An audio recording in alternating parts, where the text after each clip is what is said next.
What is going on, YouTube? Tom here, and hopefully it doesn't start just pouring down rain as soon as I start filming this video. So if you are watching this, happy July the 4th. I had to do a little pull inside the work parking lot here just to celebrate some freedom.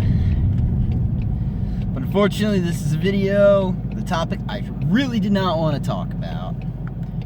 So, it's been brought to my attention, and I've seen it online a little bit, that there is finally at least a service bulletin for the 18 Mustang GT with the MT82. Now, just a bit of a caveat to that. So, first of all, the service bulletin is for cars that break the shift forks. Essentially, Ford has realized there is a problem. In fact, one of the reasons causing the shift forks to break is not just that they're made out of cast aluminum, it's also a synchro problem.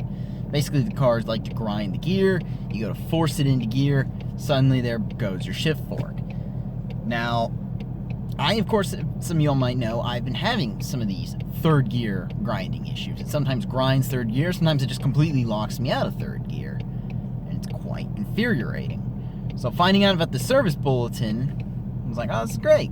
Maybe I'll finally be able to fix it. Is it because it does replace the synchro, meaning my car may be affected with bad synchro. Now, it's an intermittent problem. It's not like it does it every single time, but it's still enough to annoy me that, wait a minute, one of these days it's going to grind right and it's going to break my shift fork. So I called up one of the dealerships. Actually, it was the dealership I bought my car from. And I got a runaround. I basically told the lady, you know, I was trying to be nice with her. I was like, at one point I was like, lady, F you. Like, just the rudeness from her.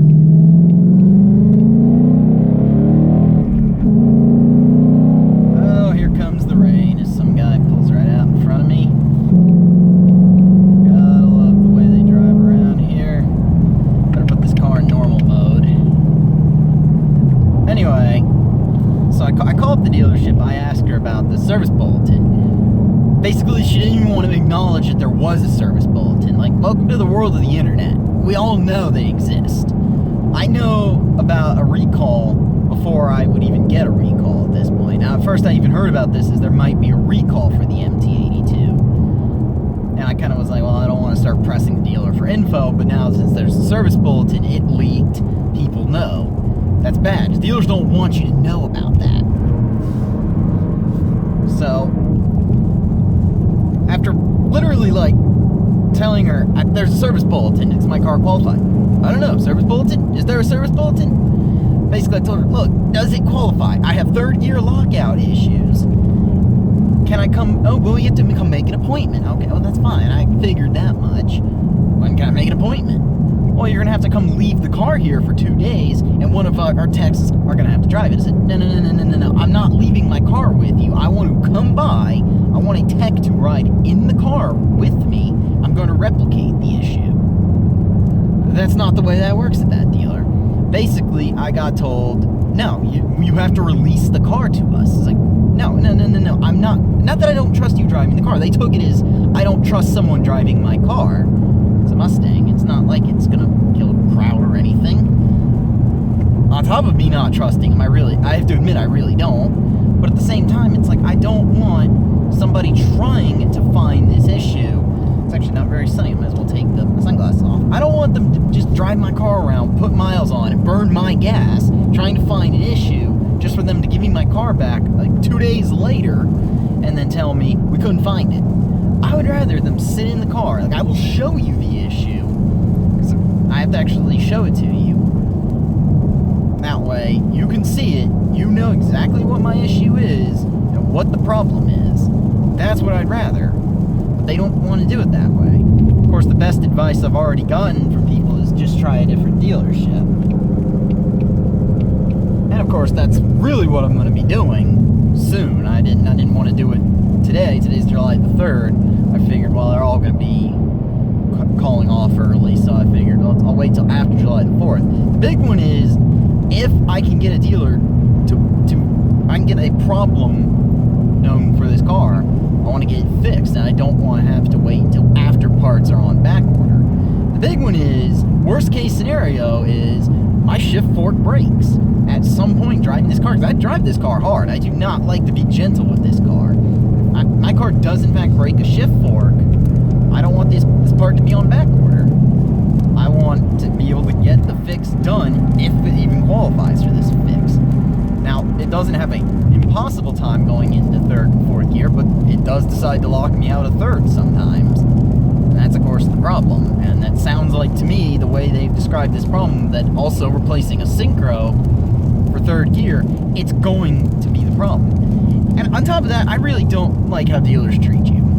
I'm getting to the point where I'm very frustrated with car dealers because they all assume you know nothing about cars, that you know nothing about how anything works with it, and they assume that I'm some dumb idiot who just happens to have a lot of money who bought a $40,000 car. I have a degree in mechanical engineering. Half the time, I know more about how these cars work than these damn techs. It's infuriating the way they talk to you. It's just like, look, I know more about this service bulletin than this woman probably did. It was like, lady, I know there's a service bulletin. Don't try to lie to me and act like there's not. So, like I said, worst case scenario is it breaks the shift fork. I was riding to third gear and it did it fine this time, but I'm also stuck behind slow-moving traffic. There's not much I can really do when it comes to trying to replicate the problem right now. Eventually, I need to get this problem on video, just because of how prevalent it is. Sometimes it grinds, and sometimes it simply just locks me out of third altogether. And if one more of y'all says something along the lines of, well, you just need to learn to drive, I swear to God. But yeah, definitely I'm going to be talking to another dealer, because that was just, to me, that was horrible, the way I got treated. Not trying to complain, not trying to sound entitled or anything, because I know that's probably how it sounds when I talk about being treated badly. But it's just still one of those things, like, the fact is, some of these techs, for lack of a better term, they have their heads up their own asses. They don't know the difference between an O2 sensor bung and a spark plug. There it goes. Yep, did it a little bit there. Not horribly, but it was enough to just stop for a second. It's always the 2-3 shift that does it too, and that's why I'm worried, is like it's going to eventually break that shift fork if it keeps going this way.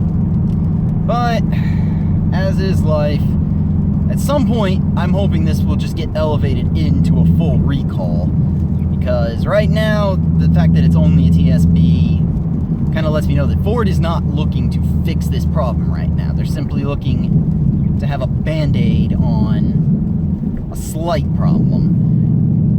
Basically, now that TSB is out, I've already heard people on Facebook complaining, especially that work at Ford dealers, that everyone is rushing into the dealer trying to get something fixed. And to all of you all complaining about that, look, it's a problem with the car. I've had this problem since pretty much I got the car.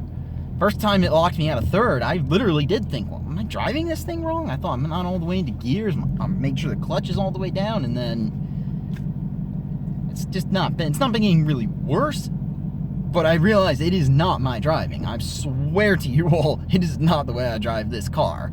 So definitely let me know in the comments section below what you all think. If anybody else is having the same issue, I for sure want to hear about it. There it goes, second time. Yep, it's usually right around 3,500 RPM when it does